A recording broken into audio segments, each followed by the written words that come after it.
Bom dia, irmãos, paz e graça da parte do Senhor. Começando como a gente diz, me sentir em casa.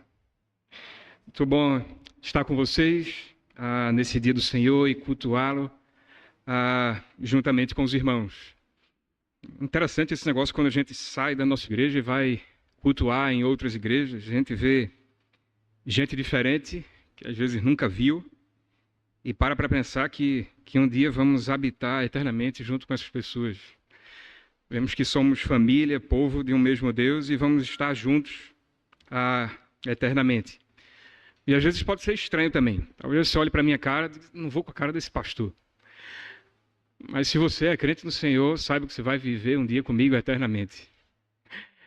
Isso serve para a gente ir mais com a cara uns dos outros. Então, se você não for com a cara, simplesmente por não ir de algum irmão, pense nisso. Eu vou um dia habitar eternamente com ele. Eu preciso mudar isso. Meus queridos, estava aqui há mais ou menos um mês atrás, eu acredito.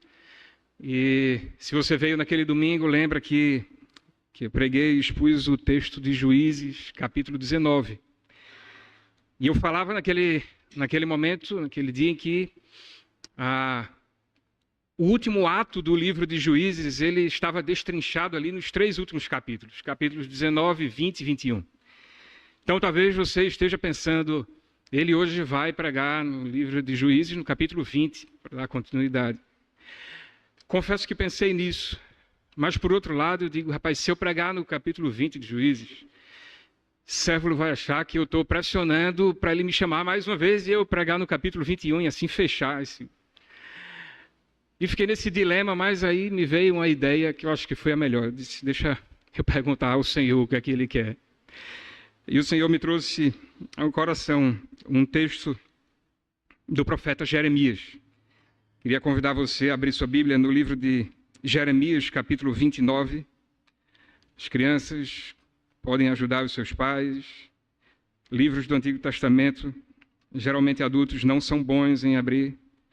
Ajude seu pai a abrir aí no livro do profeta Jeremias, capítulo 29. Vou me deter hoje especialmente nos versos de 10 a 14. Jeremias, capítulo 29, versos de 10 a 14.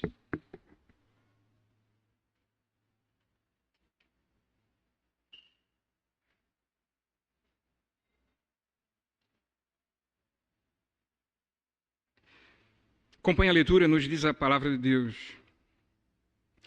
Assim diz o Senhor, logo que se cumprirem para a Babilônia 70 anos, atentarei para vós outros e cumprirei para convosco a minha boa palavra, tornando a trazer-vos para este lugar. Eu é que sei que pensamentos tenho a vosso respeito, diz o Senhor, pensamentos de paz e não de mal, para vos dar o fim que desejais. Então me invocareis e passareis a orar a mim, e eu vos ouvirei. Buscar-me-eis e me achareis, quando me buscardes de todo o vosso coração. Serei achado de vós, diz o Senhor, e farei mudar a vossa sorte. Congregar-vos-ei de todas as nações e de todos os lugares para onde vos lancei, diz o Senhor, e tornarei a trazer-vos ao lugar de onde vos mandei para o exílio. Vamos orar mais uma vez? Deus amado, te louvamos por tua palavra. Desvenda sempre os nossos olhos para contemplar as maravilhas do que ela fala. Te louvamos pelo livro do profeta Jeremias e por esse capítulo em especial 29 hoje. Te pedimos que pelo teu Espírito Santo tu uses de misericórdia e graça para conosco, que venha a nos falar o coração, nos confrontar pelo teu evangelho, nos trazer também acalento, consolo e a viva esperança de que um dia estaremos todos juntos, vivendo eternamente com Cristo. Não deixa, Senhor, que as minhas falhas e os meus pecados venham a perverter a pureza do Evangelho. Mas usa-me por tua graça bendita.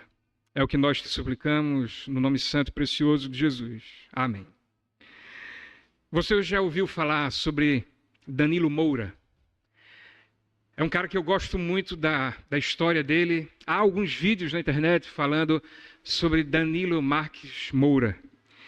Ele era um gaúcho, foi um gaúcho, aviador brasileiro, um segundo-tenente da FAB, Força Aérea Brasileira.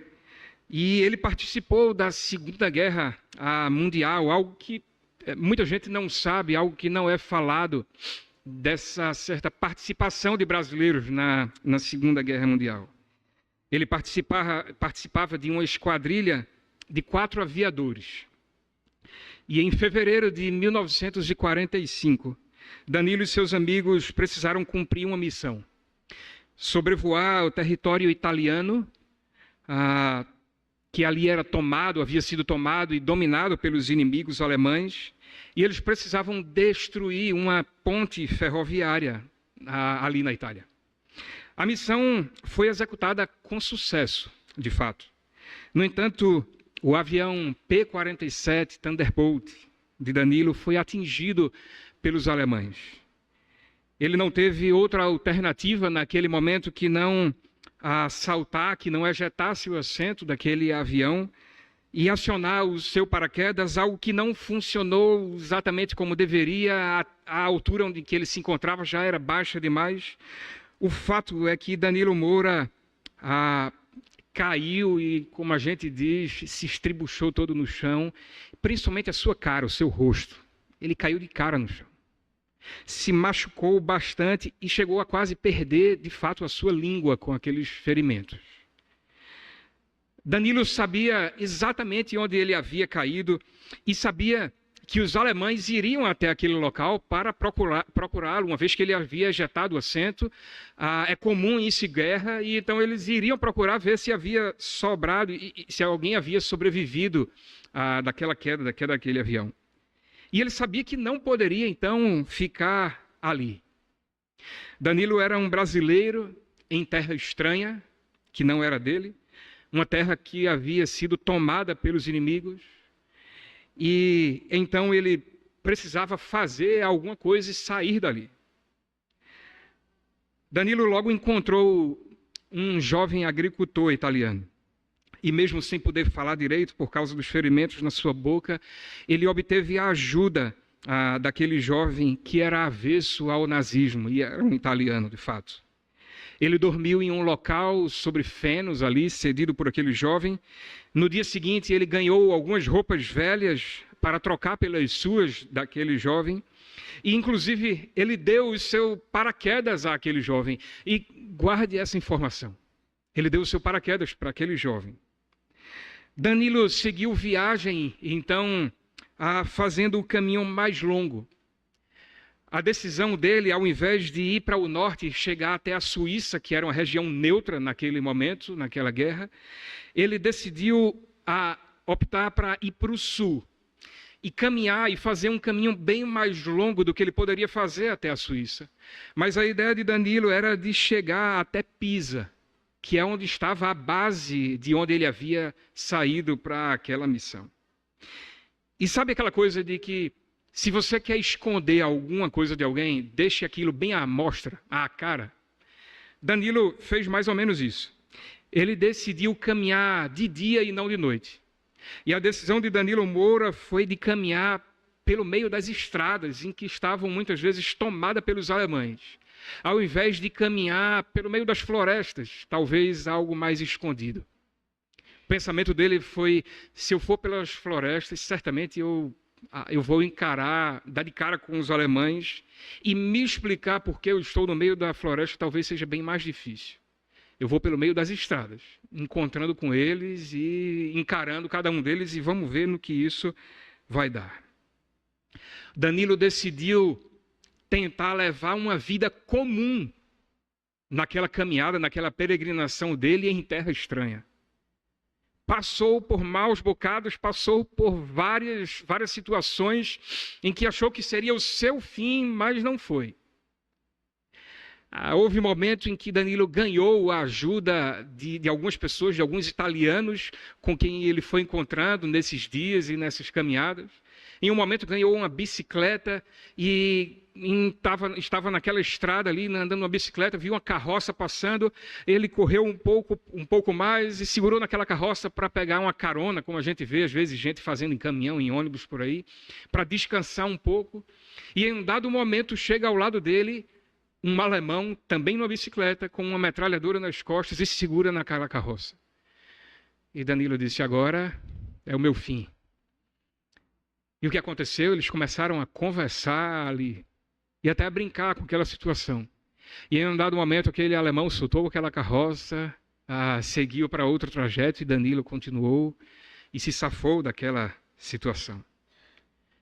Mas ele precisou viver uma vida aparentemente comum, se passando como que por um italiano, mas em terra estranha, cheia de inimigos ao seu redor, que estavam procurando por ele, no final das contas.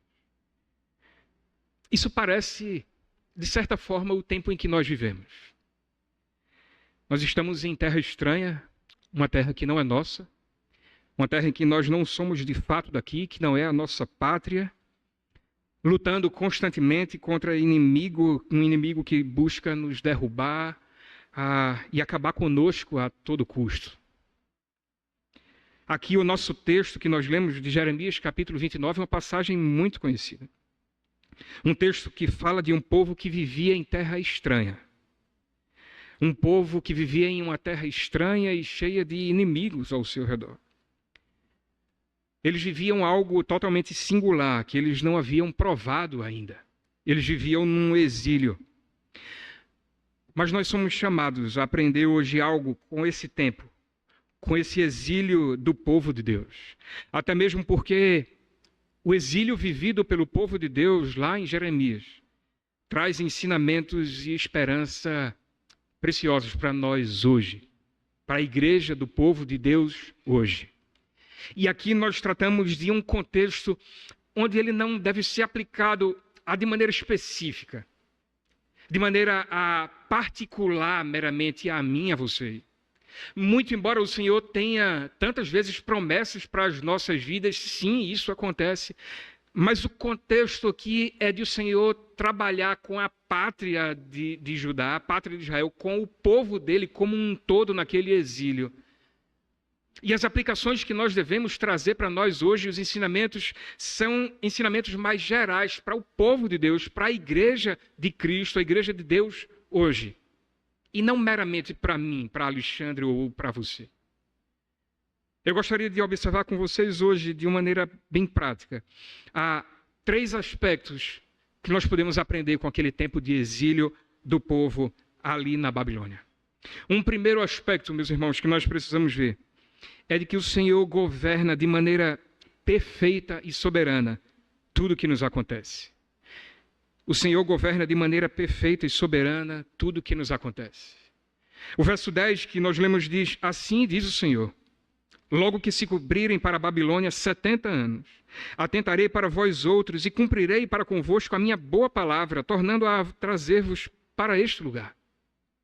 Ele diz: logo que se cumprirem 70 anos. A afirmação do próprio Deus ela é bastante categórica aqui. Há um plano a se cumprir. Há um plano determinado por Deus a se cumprir, e isso é reforçado quando nós observamos o contexto do capítulo. Veja, dos versos 4 a 7, nós vemos algumas expressões, como por exemplo: assim diz o Senhor a todos os exilados que eu deportei. Ele fala mais à frente: construam casas, plantem pomares, escolham esposas para os filhos, deem suas filhas em casamento. Essa é a parte que eu não gosto muito. Aumentem em número, procurem a paz dessa cidade. Veja, eles deveriam viver a vida da forma mais comum possível, porque eles não estavam vivendo um incidente aleatório na vida deles que estivesse à parte dos planos redentivos do Senhor, não. Eles precisavam levar uma vida comum, mesmo em terra estranha. O fato deles estarem vivendo em cativeiro como castigo pela sua desobediência, pela insistência no pecado, não fazia que eles estivessem fora dos princípios pactuais de Yahvé para com eles. Desde o princípio, meus irmãos, os termos da aliança de Deus com o seu povo foram de bênção e maldição, no caso de obediência ou desobediência do povo.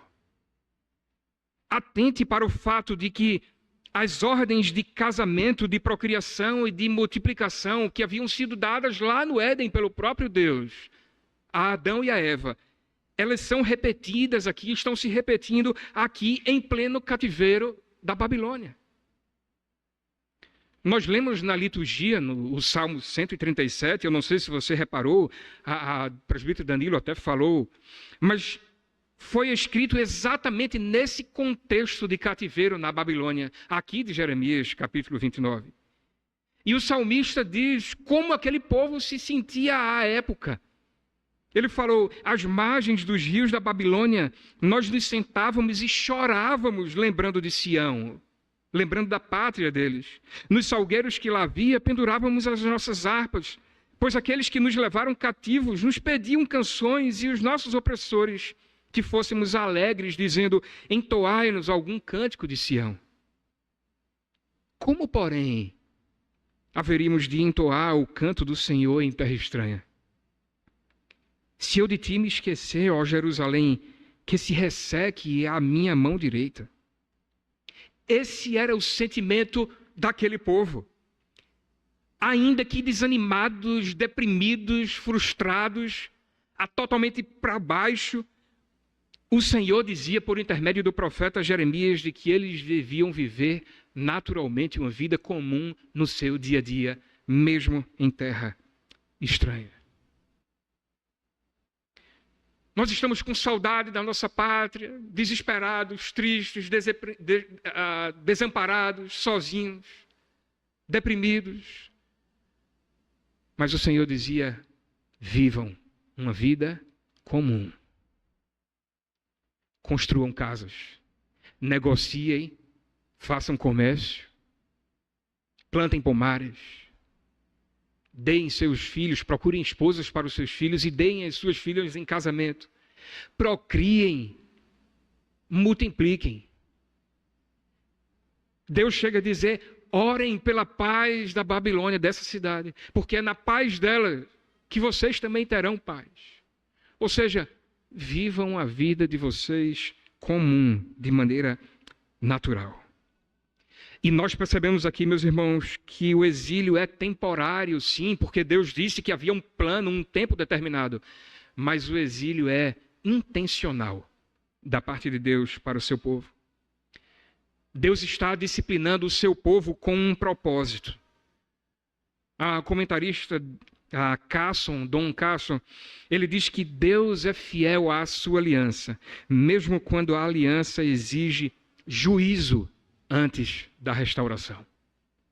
Deus é fiel à sua aliança, mesmo quando a aliança exige juízo antes da restauração. Meus irmãos, Deus não poupou o seu próprio filho da morte, uma vez que ele precisava cumprir o seu plano através da morte e da ressurreição do Senhor Jesus. No verso 4, Deus diz que ele mesmo havia deportado aquele povo para a Babilônia. E aqui ele diz que depois que se cumprirem 70 anos, ele então atentaria novamente para o povo, ou seja, voltaria a mexer no plano do cativeiro para pôr um fim nele, pôr um fim naquele plano. Isso deixa claro para nós que o cativeiro era plano do Senhor do início ao fim. Deus disse, eu deportei. Vocês não caíram meramente por azar nas mãos de Nabucodonosor. Eu os entreguei na mão de Nabucodonosor, para que ele os levasse até a Babilônia. E depois que se passarem 70 anos, eu vou atentar para vocês, eu vou voltar a mexer nisso e vou fazer com que esse plano do cativeiro se acabe. O que o Senhor está dizendo é, do início ao fim, sou eu que comando e que governo tudo isso que está acontecendo na vida de vocês. Isso deixa para você alguma dúvida de que Deus está no controle? da vida da igreja de Cristo hoje, nos tempos de hoje, meus irmãos, mesmo enquanto nós vivemos aqui nesse exílio temporário, nesse mundo caído, quebrado, isso não deveria deixar dúvida nenhuma para você de que o Senhor está no controle de todas as coisas. Conquanto vivamos tempos sombrios, difíceis, cruéis, com tendência de piorar ainda mais, sim, isso é tudo passageiro, meus irmãos, e faz parte de um plano muito maior do Senhor para o seu povo, para a sua igreja. Você não está nesse mundo aqui por acaso. Nós não estamos nesse exílio aqui, nesse deserto por acaso. Isso faz parte dos planos do Senhor, do início ao fim. Isso deveria encher o nosso coração de esperança. Então, meus irmãos, enquanto igreja, enquanto povo de Deus, vivamos aqui a nossa vida nesse mundo caído e quebrado, não de uma forma passiva, não covardes ou não buscando ser fugitivos em terra estranha. Antes, nós deveríamos atentar para o fato de que quer comamos ou bebamos, nós devemos fazer tudo para a glória de Deus, mesmo aqui em terra estranha, em cativeiro, em exílio. Porque isso faz parte de um plano eterno e redentivo do Senhor. Ele está no controle absoluto de tudo que nos acontece. Os tempos são difíceis, sem sombra de dúvida. Eles vão piorar, com toda certeza. Nós corremos o risco de sermos severamente perseguidos enquanto igreja do Senhor, porque isso que a gente vive aqui, meus irmãos, ainda não é uma perseguição severa. Nós corremos esse risco sem sombra de dúvidas. Se o Senhor não voltar logo agora, pode ser que a gente veja a próxima geração, os nossos filhos, sofrendo ainda mais esse tipo de coisa? Sim. Mas há uma bendita esperança. Tudo isso não está acontecendo ao acaso. Nós não estamos entregues à nossa própria sorte. Nós estamos vivendo um plano maravilhoso e especial do Senhor para a sua igreja. Portanto, tenhamos esperança e vivamos aqui confiadamente nisso. Primeiro aspecto, o Senhor controla e governa soberanamente e perfeitamente todas as coisas que nos acontecem enquanto igreja dele. Mas há também um segundo aspecto, e é como parte desse governo do Senhor. Os planos dele para o seu povo são planos restauradores. Como parte desse plano do Senhor para o seu povo, os planos dele para a vida do seu povo, para a sua igreja, são planos restauradores. O verso 11 nos diz, e talvez seja o mais conhecido desse texto que nós lemos, e talvez o mais mal aplicado muitas vezes. Mas o Senhor diz: eu é que sei que pensamentos tenho a vosso respeito, diz o Senhor. Pensamentos de paz e não de mal, para vos dar o fim que desejais. É interessante o eu, aqui usado no hebraico, nesse texto. A ideia dele, de maneira literal, é de uma intensidade e de uma exclusividade muito grande. A literalidade dessa tradução seria mais ou menos como se Deus estivesse dizendo: somente eu, só eu sei que planos tenho a vosso respeito. O povo não conhecia exatamente o que Deus planejava para ele, nem nós hoje sabemos, meus irmãos, de forma absoluta exatamente tudo aquilo que o Senhor tem planejado para nós enquanto sua igreja. Mas há algo que me chamou aqui a atenção quando eu estudava esse texto. É que no verso 8, Deus diz: porque assim diz o Senhor dos Exércitos, o Deus de Israel, não vos enganem os vossos profetas que estão no meio de vós, nem os vossos adivinhos, nem deis ouvidos aos vossos sonhadores, que sempre sonham segundo o vosso desejo.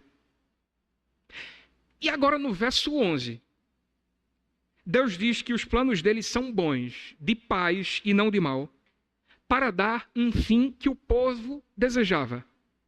Ora, no verso 8 ele diz: não deem ouvido a quem só sonha e só profetiza, atendendo aos desejos de vocês, ao desejo de vocês. Mas aqui no verso 11 agora ele diz: eu vou cumprir o desejo de vocês. Não parece estranho? Não escutem aqueles que dizem que o desejo de vocês vai ser atendido. Mas eu quero dizer uma coisa: eu vou atender o desejo de vocês.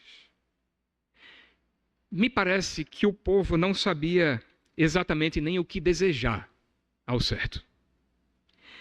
E é irônico porque foi o próprio profeta Jeremias que alguns capítulos atrás, no capítulo 17, versículo 9, é ele quem vai dizer aquela tão passagem famosa: enganoso é o coração mais do que todas as coisas e desesperadamente corrupto, quem o conhecerá? Muitas vezes nós nem sabemos o que desejar ao certo, meus irmãos. E aquilo que nós desejamos não é de fato o que deveríamos desejar. Agora, vamos ver o que esses sonhadores, o que esses falsos profetas estavam dizendo ao povo. Volte comigo uma página, Jeremias capítulo 28, os versos de 2 a 4. Eu vou ler aqui na versão, a Nova Almeida atualizada. Jeremias 28, de 2 a 4. Assim diz o Senhor dos Exércitos, esses eram falsos profetas e sonhadores. Assim diz o Senhor dos Exércitos, o Deus de Israel: quebrei o jugo do rei da Babilônia. Dentro de 2 anos eu trarei de volta a este lugar todos os utensílios da casa do Senhor que Nabucodonosor, rei da Babilônia, tirou daqui e levou para a Babilônia. Eu também trarei de volta a este lugar Jeconias, filho de Joaquim, rei de Judá, e todos os exilados de Judá que foram para a Babilônia, diz o Senhor, porque quebrei o jugo do rei da Babilônia. Que bela esperança, não? Apenas mais 2 anos e tudo estaria resolvido e todo aquele cativeiro iria se acabar. Era isso que eles estavam profetizando e logo aquele povo acreditou. Eles não estavam preocupados se o Senhor já tinha tratado dos seus corações. Eles não estavam preocupados se eles já haviam aprendido tudo o que deveriam aprender naquele cativeiro. O que eles queriam apenas era uma mudança das circunstâncias o mais rápido possível, a fim de viver uma vida confortável em sua terra mais uma vez. E o que eles estavam ouvindo daqueles homens eram o quê? Mais 2 anos e tudo se acaba. E eles disseram: que bênção, eu recebo. Só mais 2 anos e tudo se acaba. Eles estavam desejando tão somente uma mera mudança das circunstâncias de imediato. Meus irmãos, quanta semelhança conosco hoje. Como nós somos iguais àquele povo. Como nós vivemos agoniados e angustiados e ansiosos enquanto igreja do Senhor para o hoje. Como nós somos impacientes com o hoje e nós não queremos esperar o futuro do Senhor. Mas Yahvé tinha uma aliança com aquele povo que incluía uma extensão espiritual muito maior do que eles podiam sonhar.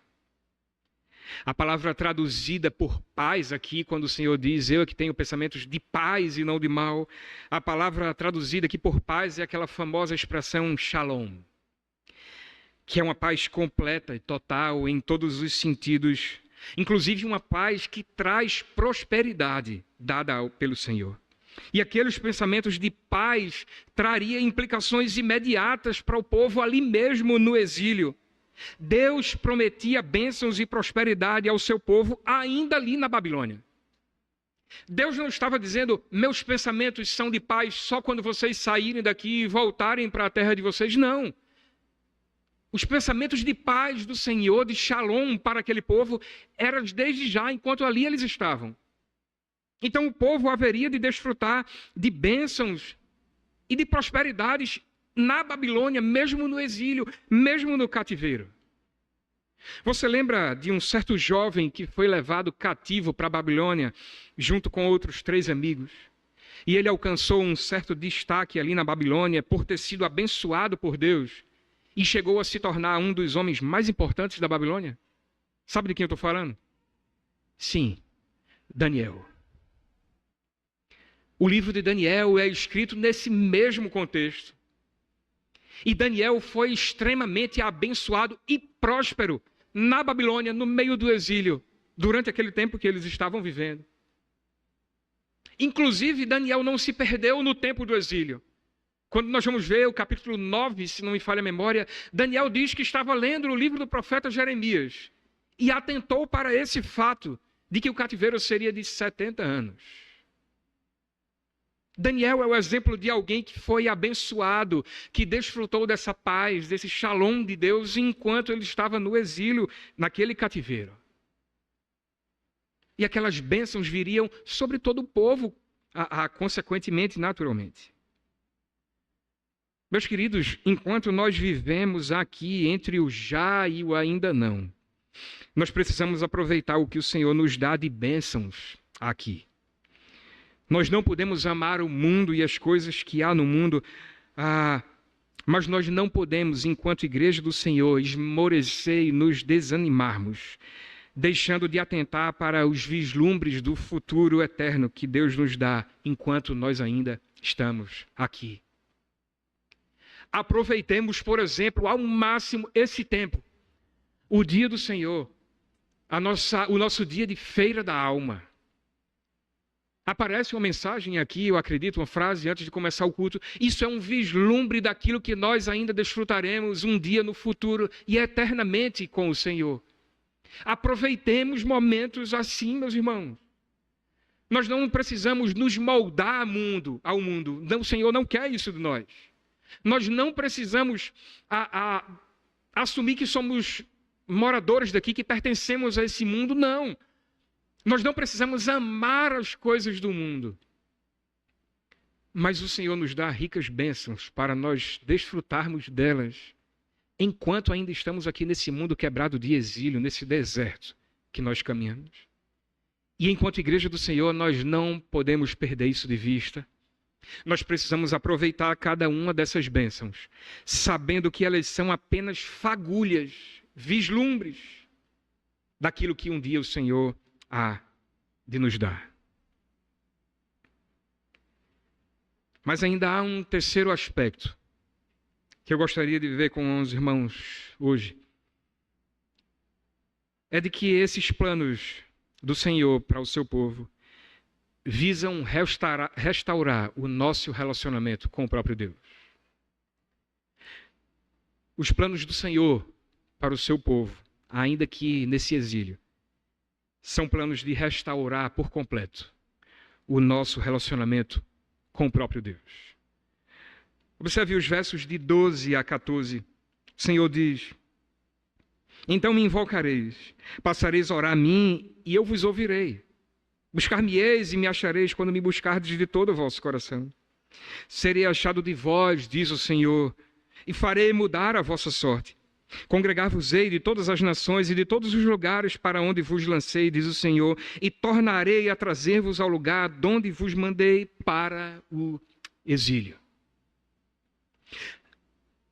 Os planos de Deus não são apenas e meramente para o seu povo, mas são planos para o seu povo em relação a Ele mesmo, ao próprio Deus. Planos de um relacionamento restaurado e um relacionamento íntimo, verdadeiro e duradouro para com o próprio Deus. A ideia literal do original aqui, de quando buscarmos ao Senhor, ele diz: vocês vão me buscar e vão me achar. A ideia literal aqui é de que o Senhor vai se deixar ser encontrado pelo seu povo. Imaginem, crianças, tem algumas aqui, quando vocês brincam de esconde-esconde. Imagine que vocês estão com seus amiguinhos contando, e quando terminam de contar e se viram para ir procurar eles começam a aparecer e se deixar ser achados. E vocês podem bater o nome de cada um deles, porque eles se deixaram ser encontrados. A ideia é mais ou menos essa. Há um autor, Philip Ryken, comentando esse texto, ele diz o seguinte: há momentos em que buscar a Deus parece brincar de esconde-esconde espiritual. Os caminhos de Deus são tão misteriosos que às vezes nos desesperamos em encontrá-los. Mas se é que brincamos de esconde-esconde com Deus, é do tipo que se joga com uma criança pequena. Criancinhas ficam assustadas se tiverem de procurar por muito tempo. Para a criança, a alegria do esconde-esconde não é o se esconder ou o procurar, mas o encontrar. Deus sabe quão assustador é estar sozinho no mundo sem Ele. Por isso, seus bons planos são planos pessoais. Ele atrai os seus filhos a um amável relacionamento com Ele. Meus irmãos, os planos do Senhor são de restaurar o nosso relacionamento com Ele, de tal forma que nós nunca vamos procurá-lo sem o encontrar. Quando o procurá-lo, Ele vai aparecer para nós e vai deixar, eu me deixo ser achado por você. Eu estou aqui. Meus queridos, há coisas que a Bíblia nos indica de que se nós buscarmos, o Senhor não nos negará de forma alguma. Nos é garantido. Se você procurar isso, você vai ter. E uma dessas coisas é um relacionamento íntimo e próximo e verdadeiro com o Senhor. Se nós buscarmos nos relacionar intimamente, seriamente e proximamente com o Senhor, nós vamos alcançar isso. Não por nossos méritos, não porque nós conseguimos achá-lo, mas porque o Senhor se deixa achar por cada um de nós quando o buscamos dessa forma. O salmista diz que quando o Senhor teme a Deus e o busca, o Senhor dá a esses justos o privilégio de conhecerem a sua intimidade. A intimidade do Senhor é para os que o temem e os que o buscam sinceramente. Não se trata de um mecanismo que acontece automaticamente nas nossas vidas, mas trata-se de um chamado a um relacionamento íntimo conosco. E o Senhor nos chama a um relacionamento íntimo conosco, nos fazendo uma figura passiva de certa forma. Porque é Ele que coloca no nosso coração esse desejo de buscá-lo no final das contas. Porque em nós não há essa força e essa condição e esse desejo legítimo e verdadeiro de buscar ao Senhor, meus irmãos. Isso não é algo automático, não é algo natural na vida do crente. Algo que acontece dia a dia sem precisar nada acontecer, não. O Senhor nos chama. Nós temos a nossa responsabilidade depois que o Senhor inicia algo em nossas vidas e em nossos corações. Um outro comentarista, Dale Davis, ele indica que não é meramente um tempo de disciplina no exílio, mas é um tempo de discipulado para o povo de Deus aprender aquilo que Deus queria que um dia eles desenvolvessem. No fim das contas, meus irmãos, nós vivemos aqui nesse mundo num exílio como uma disciplina por conta do nosso pecado, sim. Mas mais do que um tempo de disciplina, esse exílio que aqui nós vivemos é um tempo de discipulado. É um tempo do Senhor nos ensinar, nos moldar enquanto igreja dele. Nos mostrando aquilo que Ele vai nos dar no futuro, em um futuro próximo. Nós vimos ainda, meus irmãos, através do profeta Jeremias, um futuro reservado pelo Senhor para nós nesse sentido. Passe agora 1 ou 2 páginas e vá até o capítulo 31 de Jeremias. Jeremias, capítulo 31.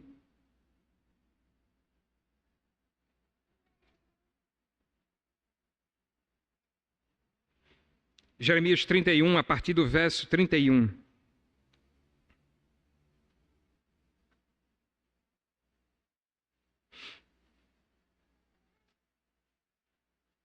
Olha o que o Senhor diz.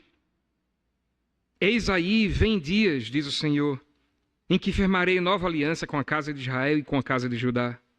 Não conforme a aliança que fiz com os seus pais no dia em que os tomei pela mão para os tirar da terra do Egito. Porquanto eles anularam a minha aliança, não obstante eu os haver desposado, diz o Senhor.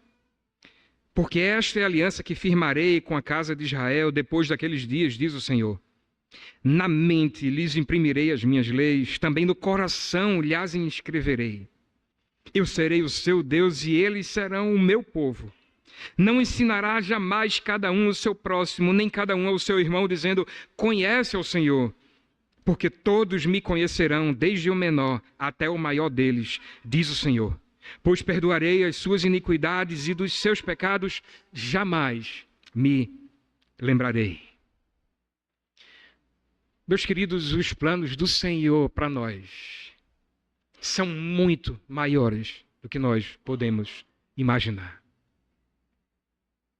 Através do profeta Isaías, ele fala, uma passagem muito famosa, muito conhecida, quando ele diz, olha, os meus pensamentos e os meus planos e os meus caminhos não são os vossos pensamentos e os vossos caminhos. Porque assim, os meus planos e os meus pensamentos e os meus caminhos para vocês são muito mais altos do que vocês podem imaginar. E ele faz uma comparação, ele diz, assim como os céus são mais altos do que a terra, assim são os meus pensamentos e os meus caminhos mais altos do que para vocês, em relação aos pensamentos e os caminhos de vocês mesmos. São muito maiores, são muito mais altos. O Senhor tem reservado para nós um relacionamento dessa maneira. Perfeito, íntimo e próximo dele.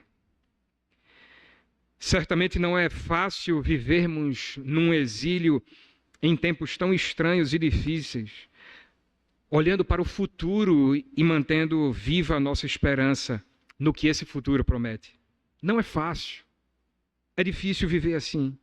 É desafiador, meus irmãos, para nós enquanto igreja do Senhor. Mas nós precisamos, queridos, ter os nossos olhos fitos no autor e consumador da nossa fé.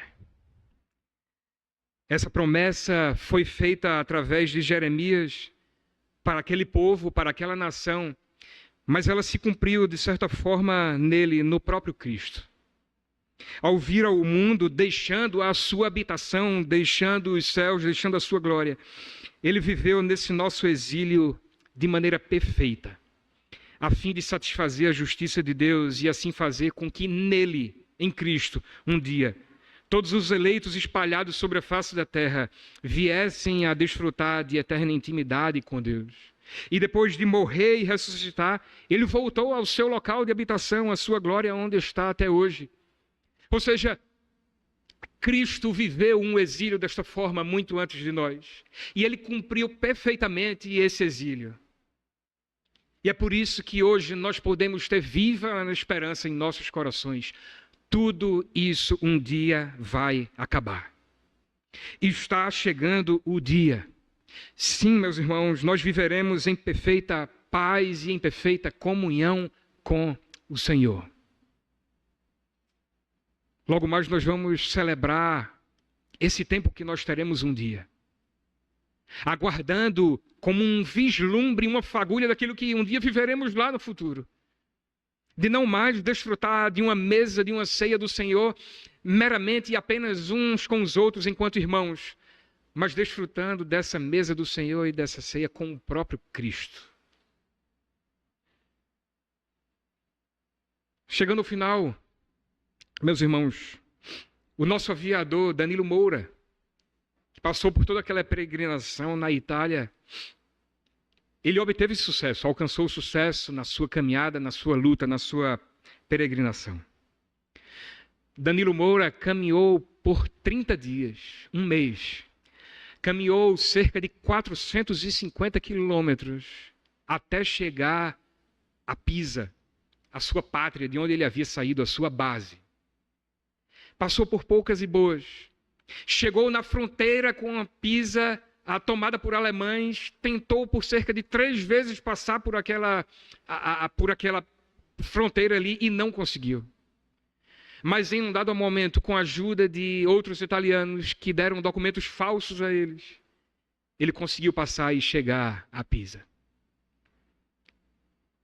Ele saiu daquela terra estranha e chegou à sua terra. Ele alcançou o seu propósito. E algum tempo depois de estar plenamente recuperado, Danilo Moura teve a ideia de voltar à Itália para ver se encontrava algumas daquelas pessoas que o haviam ajudado na sua peregrinação. E ele achou. E o mais interessante foi o seu encontro com aquele jovem, o primeiro que ele havia encontrado, lembra? Quando ele trocou as suas roupas com aquele jovem e deu o seu paraquedas para aquele jovem. Ele ficou sabendo de que aquele paraquedas foi usado para fazer um vestido de casamento para a irmã daquele jovem. Que coisa, não? Um objeto que era símbolo daquela luta, daquela batalha, daquela peregrinação, daquele sofrimento que ele havia passado, de quase ter chegado à morte. Aquele objeto passou a ser símbolo de um momento de celebração, de alegria, de júbilo. Passou a ser objeto de celebração de uma boda. Ah, meus irmãos, que coisa engraçada. Essa terra, esse mundo em que nós habitamos hoje, que é símbolo dessa nossa peregrinação, dessa nossa caminhada, desse nosso exílio, que é símbolo e lembrete da nossa luta caída, de que quase nós morremos eternamente, um dia será totalmente restaurado. Um dia ele será o local da nossa habitação eterna e da nossa celebração para todo sempre. E um dia esse local restaurado será também um local para a celebração de uma boda. As bodas do Cordeiro com a sua igreja. Quando Cristo há de voltar e nós estaremos eternamente juntos com Ele, como igreja sua. Louvado seja o seu nome, porque o nosso exílio é temporário e ele é apenas o início de algo maravilhoso que haveremos de desfrutar. Que o Senhor nos abençoe e firme no nosso coração essa viva esperança. Isso há de acabar um dia. Vamos orar mais uma vez, meus irmãos. Te louvamos, Senhor, mais uma vez por Tua palavra. Te louvamos pelos Teus planos soberanos e tão bons para cada um de nós enquanto igreja Tua. Obrigado, Senhor, pelo exílio que vivemos aqui nesse mundo. Conquanto seja difícil, desafiador, conquanto vivamos em tempos sombrios e escuros. Um dia isso há de acabar. E nós ansiamos por isso. Ansiamos pela volta do nosso sol da justiça, que porá um fim a toda treva existente aqui em nossas vidas. E nós viveremos eternamente em dia contigo, desfrutando da presença dele, do nosso Redentor, daquele que já viveu e cumpriu um exílio aqui na terra. Firma, Senhor Deus, em nossos corações essa esperança. Não nos deixe esmorecer. Nos leva, Senhor Deus, a viver confiadamente nisso e clamando dia após dia, Maranata, ora vem, Senhor Jesus. Nós assim te pedimos, no nome dele, no próprio Senhor Jesus.